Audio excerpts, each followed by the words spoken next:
सिंहासन पर बैठे दुर्गा मैया ओ जरा न लागिना आपन सुंदर लंबी केसिया ओ जरा न लागिना आपन सुंदर लंबी केसिया ओ जरा न लागिना घोड़वा चढ़ल आवे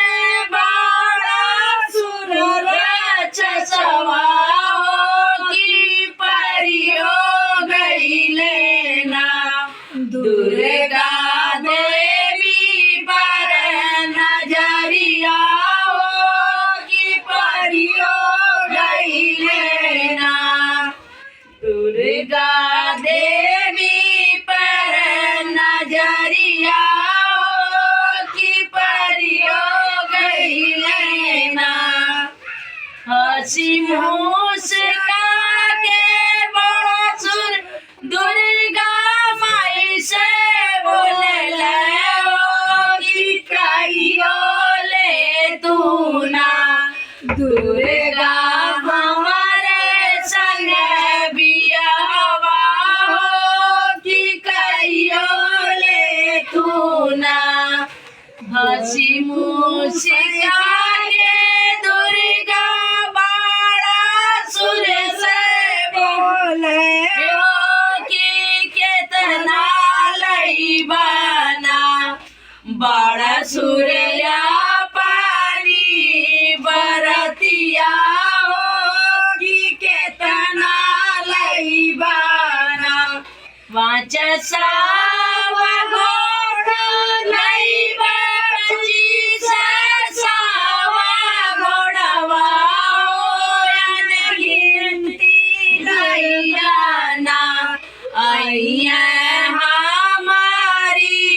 बरतिया गिनती मैयाना अइया हमारी बरतिया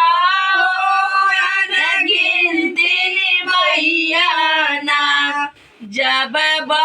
बारियतिया आइली गौआ के गोइड़वा की सुमिरे लगली ना दुर्गा काली अपन बहनिया की सुमिरे लगली ना दुर्गा काली अपन बहनिया की सुमिरे लगली ना